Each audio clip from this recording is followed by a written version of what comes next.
Yo, yo, yo, yo, yo. What's up, YouTube, man? What's up, my YouTube family? We are back with another reaction video. I want to thank all my new subscribers for tuning into my content. Please, I want to thank all y'all. For the rest who didn't see, please tap that red button over top of me or on the side of me. Like, share, subscribe to my new content. You know what I'm saying? Right now, we're getting ready to get into it, into a video. Something crazy, man. These two women had killed this little baby because they thought it was demonized or something like that, some crazy stuff. Like, so we're gonna get right into it. And we're gonna check it out together. But please ignore the smoke detectors, because I say that all the time. Ignore those and pay attention to the content. Please like, share, subscribe to my content, and we're gonna get right into this video, man, because this video is something different.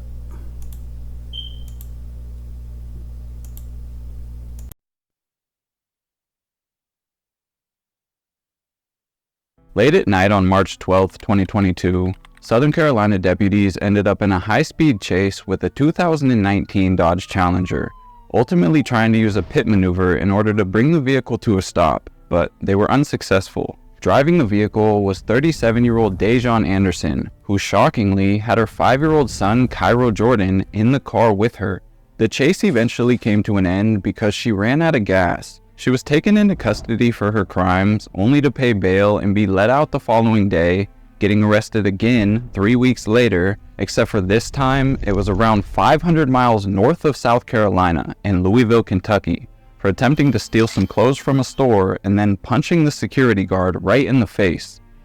In a sick turn of events, she was let out of jail once again less than 2 weeks after this incident. 5 days later, her beautiful 5-year-old son Cairo would be found dead.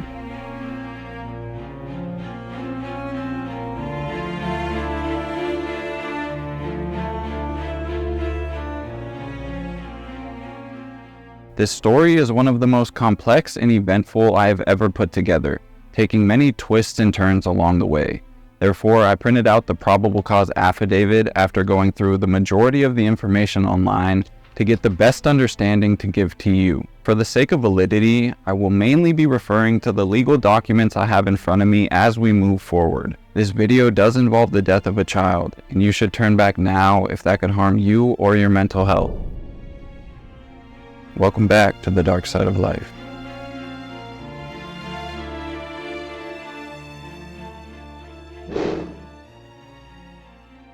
On October 24th, 2016, in the city of Atlanta, Georgia, Precious Cairo Amon Jordan was introduced to the world. He was born to his parents, Dajon Ludi Anderson and Vincent Charles Jordan Jr., both of whom were thrilled to see their new son, who was born at the Northside Hospital in Atlanta.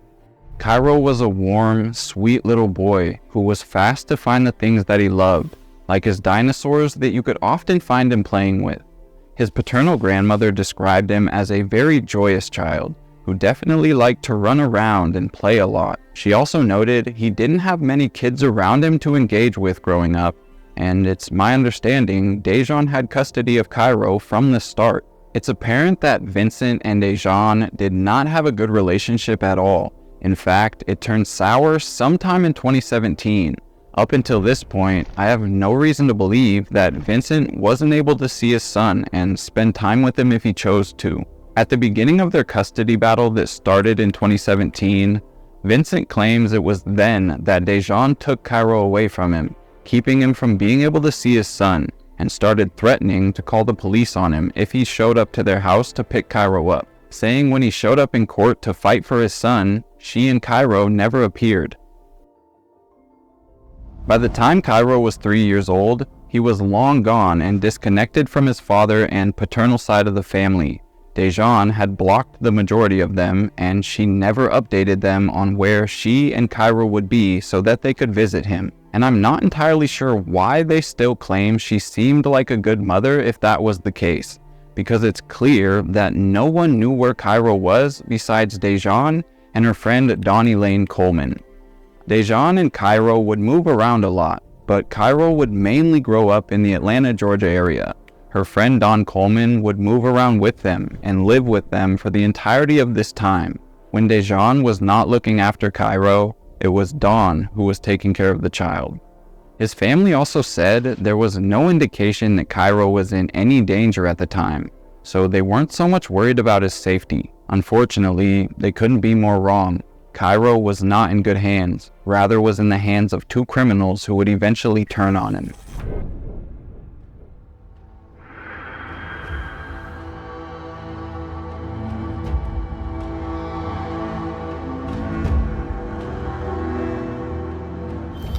On a Saturday night in March of 2022, Dejan and Dawn were traveling down the interstate in South Carolina with 5-year-old Cairo in the back seat. Driving quite recklessly, she was spotted in her 2019 Dodge Challenger going 30 miles per hour over the speed limit. So the South Carolina Highway Patrol officer who saw her attempted to pull her over, but she refused to slow down. She instead tried to flee and evade the officer, taking law enforcement on a high-speed chase that lasted a distance of over 30 miles.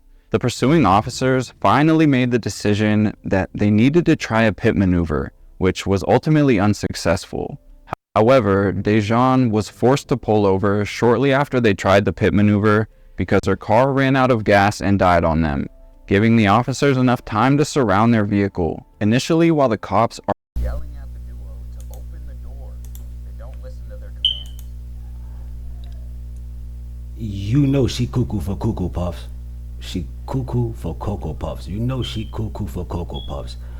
You take the police on a chase with your baby in the car. So you know you ain't got it all in your mind right there. Like by you doing that right there goes to show that you are loonier than, like, yo, that's crazy.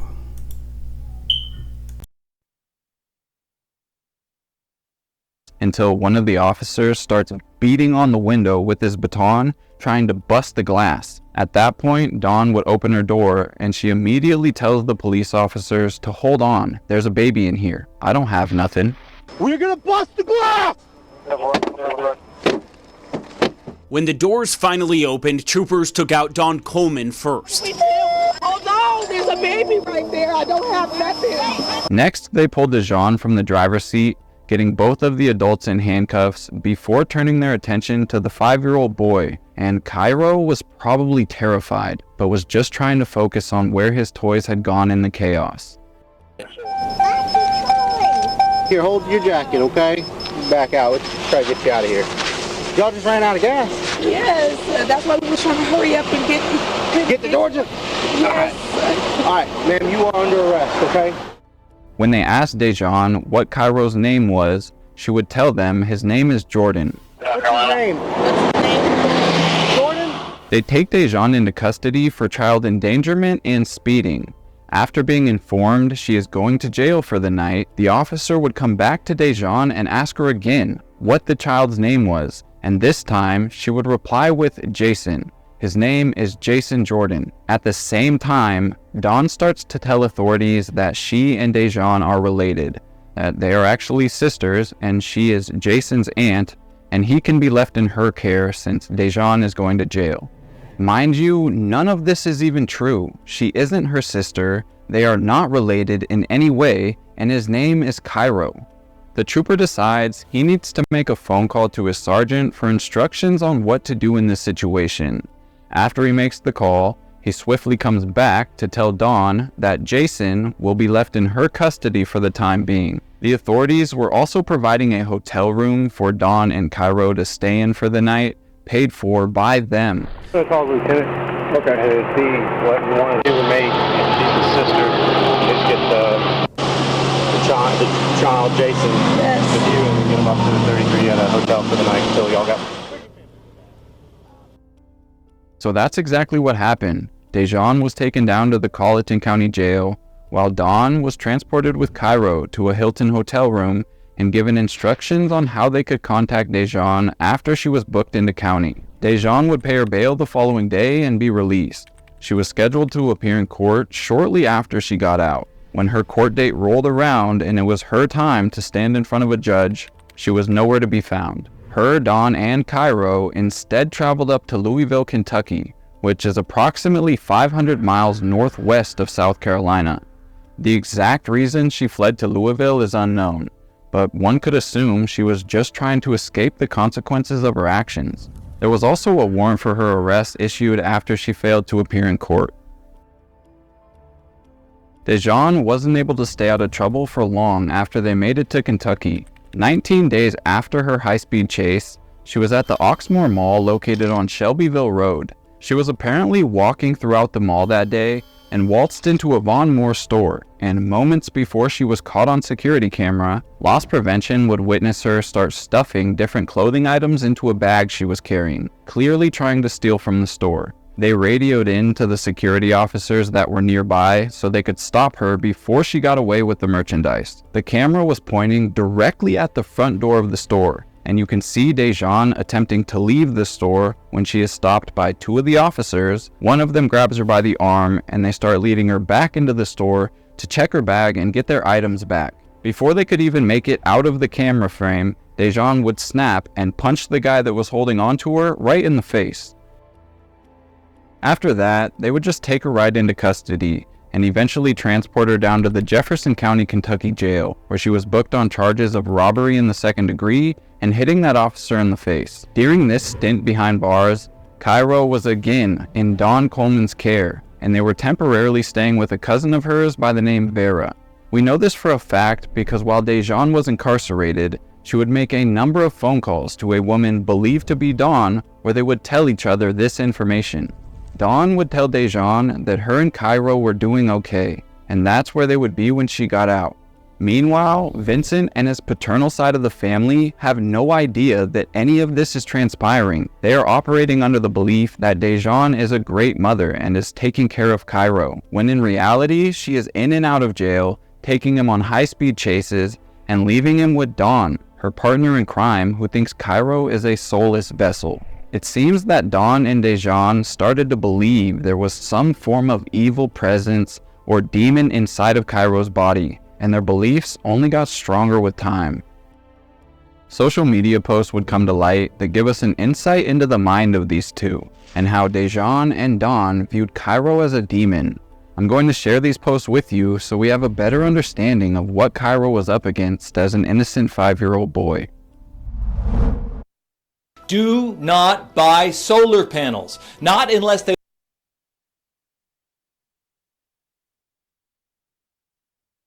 remained in custody for just over a week this time, and for some reason, the judge decided to let her out on personal recognizance, meaning she didn't have to pay bail in order to get out of jail, basically just a written promise to appear in court and not commit further crimes. Why the judge chose to do this, I have no idea. But the consequences were detrimental, and Cairo was found dead within a week.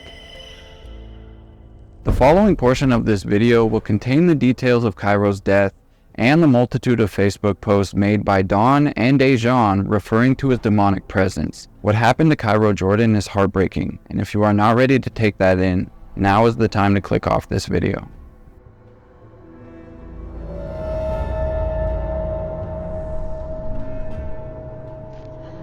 There's people there that don't need to be there. They're holding up space for something that you want to have. I'm not going to leave any posts or messages out, and I will keep the dates they were posted in order. Keep in mind some of these dates are prior to the first time Dejan got arrested, 1 or 2 during by Dawn, and a few more after Dejan got out the last time. The search warrant that was executed was for the Facebook accounts of only Dawn and Dejan, and the arrest affidavit doesn't specify who Dejan was sending these messages to, but I can only assume they were sending them back and forth to each other. However, that isn't certain, as she would also tweet at doctors and other people with her demon talk. On December 5th, 2021, Dejan sent a message from her Facebook account under the name Katu Katu. The message read, "My son name is Cairo Amon Jordan." The next one read, "I offer reversal spell, protection spell, activating your DNA, exorcism, hex/curse." Those were the only messages that were sent. After that, the post started becoming public for everyone to see, yet no one saw the danger that Cairo was in. A month later, on January 5th of 2022, Dawn Coleman would post this on her Facebook account under the name Ankh Kek. I'm using my blood for this ritual. On February 19th, 2022, Dejan would post on her Facebook account again, this time opening up a little bit more, saying, "Can't wait to tell my story. I had to raise my frequency, heal myself in past lives, heal my ancestors, heal shit in the universe, heal Gaia to exorcism my very powerful demonic force from within my son. Had people in enough alignment with their soul to assist me. Still, I chose my soul and was able to completely heal myself and remove old paradigms from my mind. I know you can choose your soul with no questions asked." Then Dejan gets arrested on March 12th in South Carolina for going 92 in a 60-mile-per-hour zone. Only 3 days after she was arrested, she made another Facebook post on March 15th, 2022. With some of these writings, you start to think she might genuinely believe her son is a demon or an old man trapped inside of a child's body. Whether the duo is on drugs or this is some form of mental breakdown or psychotic break is unclear. But the subsequent message on the 15th of March read, "Stop getting caught up in the vessels of this realm. You guys get caught up with how old the body is, if they adults and kids, etc. Don't even know it's a full-grown demon in the child body telling you what to do because you didn't choose your soul. Better start using your third eye." 3 days later, Dejan posts again. "Can't wait to tell this story about that exorcism, a book about living with a demonic child, a podcast." Their accounts would stay silent for the remainder of March, with Dejan walking into that Von Moore store on the 31st and not getting out of jail until April 11th. The following post was made by Dawn Coleman on April 8th, 2022, while Dejan was in jail and she was in custody of Cairo. The post said, "Just because the avatar is of what we call a child does not mean that it is actually a child. There are beings that are here that are not supposed to be here, that pick avatars to hide behind, to play roles, to steal energy and ruin lives. You better check to see if the children that you think are children actually have souls, or if they're not malevolent beings with a soul and in a child avatar. Magic is real, curses are real, and there are some very powerful evil beings that will curse your womb and then some. Nothing is what it seems, and we are catering to evil beings and children avatars that aren't even children. They'll need to rise, most won't, most will be wiped out because of your demons, and this paradigm has no room for that. AK MG. 2 days after this, while she is still in custody of Cairo, she posts again. Most of the children aren't even really children at that, just an avatar playing a character.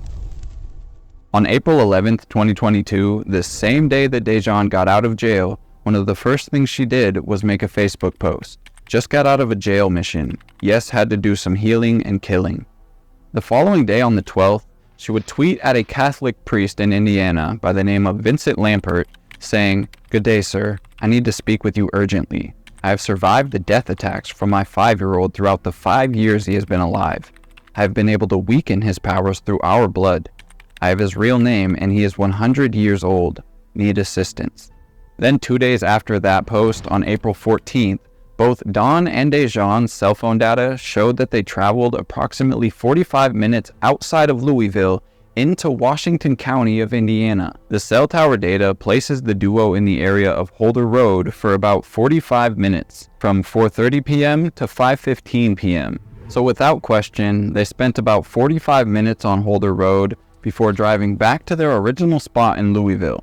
The next day, on the 15th, the final post from Dejan was made on the same account she made the others. The post said, "This is a whole demon in a child body. Why you think she need a cigarette? Losing energy, huh? 64 years old in a child body. Was full of gifts and magical rights, stronger than many of you because your frequency not high enough. Start asking spirit to reveal these things to you hiding behind a body." Now she's clearly losing touch with reality, and it's fucked up that nobody saw these posts and made the connection that she has a 5-year-old son who is in serious danger. These posts become all the more eerie when you realize by the time she made the last post on April 15th about a whole demon in a child's body, Cairo was already dead.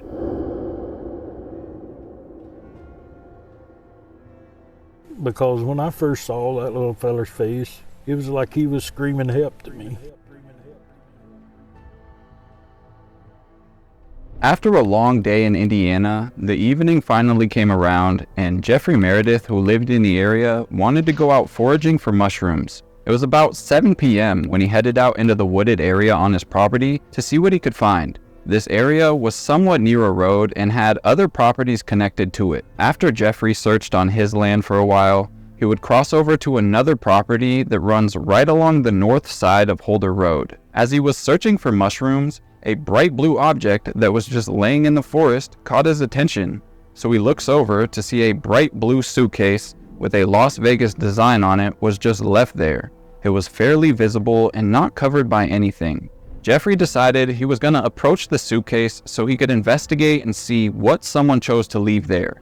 When he unzipped the suitcase and opened it up, he found a pillow on top of a black trash bag that was closed, so Jeffrey moves the pillow and then rips the bag open to find 5-year-old Cairo Jordan looking right back at him, as if he was saying, "Help me," to Jeffrey. Without second thought, he stopped, pulled his phone out, and called 911 to report what he just found. How do celebrities like Justin Bieber and The Rock generate hundreds of millions of dollars?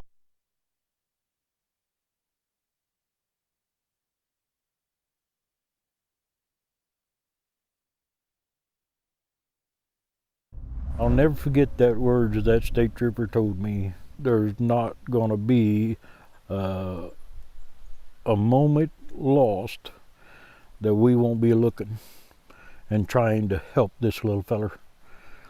And he promised me, and he came through, that he would find. It feels like the weight of the world went off my shoulder because I got his name now. I did not want to go out of this world without knowing that little boy's name.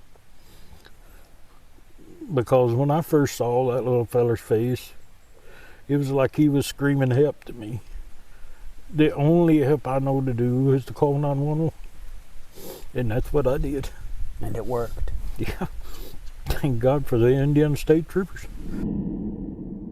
Washington County Deputy Matt Hine was the very first officer to arrive in the area, quickly running over to the suitcase to check out the scene, confirming that it was indeed the body of a 5-year-old black child. Now, here's where things get confusing for those involved. Up until the time he was discovered, there was no reports of a missing child, and when they announced his death in Indiana, and the fact they found this unidentified 5-year-old black child dead, no one came forward. It's shocking when you learn he went unidentified for months, and the community even had a service for him where they labeled him Angel because nobody stepped up. His family members in South Carolina hadn't heard the news yet, and they had no way to find out. They weren't contacted and informed of Cairo's death. It blows my mind and breaks my heart, and Jeffrey Meredith felt the same way. He was terrified of passing away without ever knowing the boy's name. Nobody should ever have to go through the situation that I went through. When I opened that suitcase and I seen that little feller, his eyeballs, it was like he was screaming to me, help. And the only thing I knew to do is to call 911. To help him. That's the only way I knew to help him. A feller I can't help from getting emotional about him. But I'm glad I found his name, because I was so worried that I would pass in my life without ever knowing that little feller's name or where he was from. That was the most important thing in the world. The investigation into Cairo's death continued, and police spoke to a resident who lived on Holder Road and were able to obtain footage that his home security camera had captured. It showed Dejan driving her Challenger up Holder Road, and then she stopped in the same exact area that Jeffrey would discover the suitcase. They also found footage of her 2019 Dodge Challenger driving down the interstate back to Kentucky from Indiana, just after the time they spent on Holder Road, although this was the only evidence they had going forward. It was roughly a month and a half after he was discovered, they held a service for him in Salem, Indiana, where many members of the community showed up for the boy they never knew. Not one person at this event had ever met him, but they all made an appearance for him, especially Jeffrey Meredith, who wouldn't miss a second of it. The break in the case came later that month on the 29th of June and was discovered by Mallory Webb, a forensic scientist for the Indiana State Police. She contacted the lead investigators of the case after obtaining a fingerprint match from 2 of the trash bags that were found inside of the blue suitcase. She said the match came back to Dejan Ludi Anderson, who was born on September 21st, 1985. Shortly after that, the authorities were able to obtain a search warrant for the boy and identified him as her son, 5-year-old Cairo Amon Jordan. However, authorities would not announce that publicly until months after the fact. The second break in the case came from the same forensic scientist, who acquired a second pair of fingerprint matches from the trash bags, this time coming back to Dawn Elaine Coleman, who was born on March 11, 1982. The second match was made on July 25, 2022, leading investigators to dig deeper into their backgrounds, gathering more information on the duo that they're now hunting for. Evil monsters is all I can say. I just don't see how people could be so evil.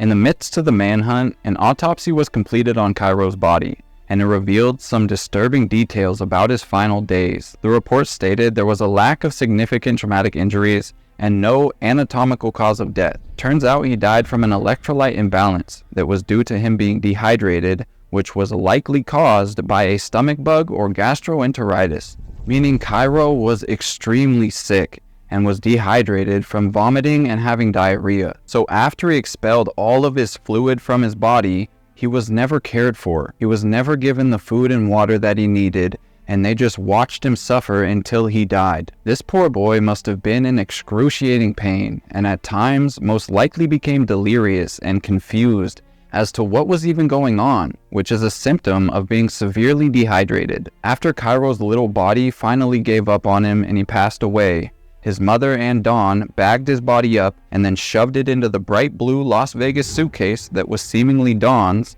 and then they got in the car and drove him out to Indiana to discard of him in the woods there, driving back to Kentucky to continue their lives as if Cairo never existed.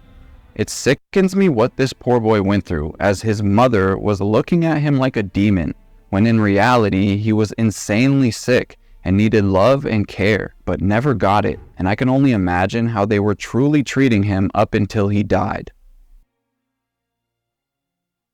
It wasn't until 6 months after he died, on October 19th, 2022, that authorities announced Dawn Coleman had been apprehended and taken into custody in California, and the 5-year-old child had been identified as 5-year-old Cairo Amon Jordan of Atlanta, Georgia. The unfortunate part of this is 37-year-old Dejan Anderson has yet to be found. She hasn't been seen in some time and was last spotted near the Los Angeles area. Although she's known for staying on the move, and she could be anywhere. Places she's known to go would be San Diego, San Francisco, Houston, and Las Vegas. Anyone who sees her is urged to call the public authorities. She's about 5 feet 5 inches tall, weighing around 135 pounds, and what you are looking at is one of the most current pictures of her. She is wanted on charges of neglect of a dependent resulting in death, as well as obstruction of justice, and she will be charged with murder pending her arrest. She needs to pay for what she's done to her beautiful 5-year-old son, and I pray she's found soon. These videos of Dawn on Instagram have a very disturbing vibe when you're informed on what would eventually come of this situation, knowing that Cairo was left in this wicked woman's care, knowing that innocent child suffered until he died, and then got shoved into that hard shell suitcase and left in a cold forest for days. Yeah, when you raise your vibration, the people that are no longer in alignment to your new frequency, it kind of does help get those people out of the way or out of the space that you need to have for things that you need to have. If there's people there that don't need to be there, they're holding up space for something that you want to have. I have come home and I have stood at the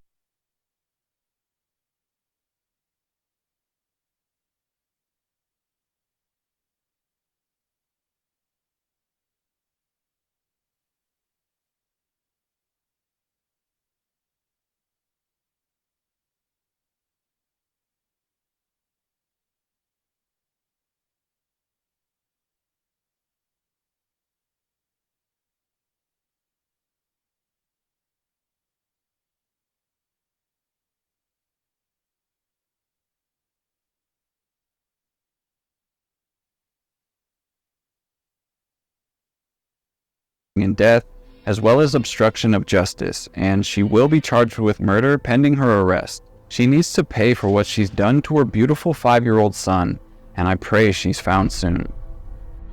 These videos of Dawn on Instagram have a very stuffed old forest for days. The people out of the way need to have. If there's people there that don't need to be there, they're holding up space for something that you want to have. After becoming incarcerated, going to court, facing life in prison without the possibility of parole, Dawn decided to take a plea deal. She agreed to plead guilty in exchange for 25 years in prison, as well as an additional 5 years probation, and she got credit for 1.5 years time served.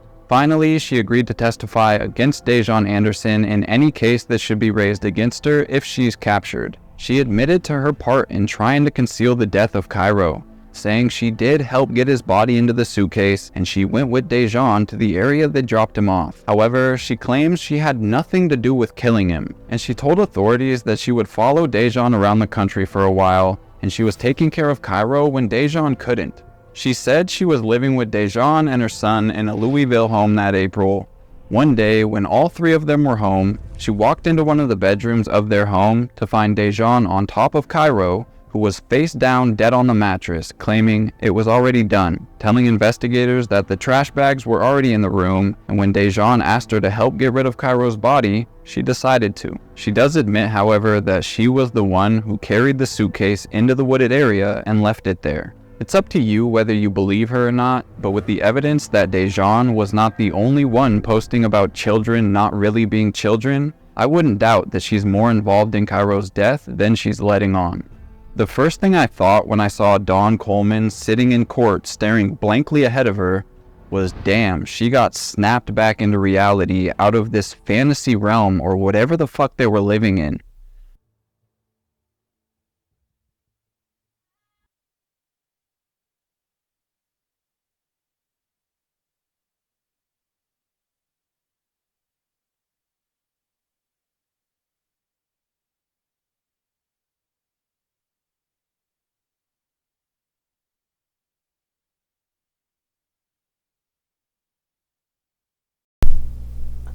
Now, yo, I'm gonna end this one, right? I'm gonna end this one real quick, right? Know what I'm saying? That lady was crazy, man. That whole situation, that whole story is nutty as hell. For you to think that your kid is demonic, man, like that sound crazy, man. Like I would never in my life, man. That's like me thinking he demonic or something like that. Like, you know what I'm saying? I would never in my life like would think something like that, yo. People in this world, man, they crazy as hell, yo. This why I'm overprotective, and this why the way I am when it come to mine, yo, because people is crazy as hell, man. But yo, tell me, man, what y'all think in the comments, man. I think that lady should have got, she copped out to 25. She shouldn't have got no 25. They should have roofed her and gave her life. And when they catch the mom, get the mom life too. Roof them. Not no 25 she copped out. I feel as though she copped. I feel as though she played a bigger part because she was sitting there in the video saying people in the way that don't need to be there. Who? The little boy, he's 5 years old. Like, we were talking about kids are blessings. They're blessings when they come into your life. They're not blessings. So that's how you know that they was demonic as hell. But at the end of the day, I want y'all to please, man, if y'all like this content, like, share, subscribe, and I'm out. I'm not going to let this video.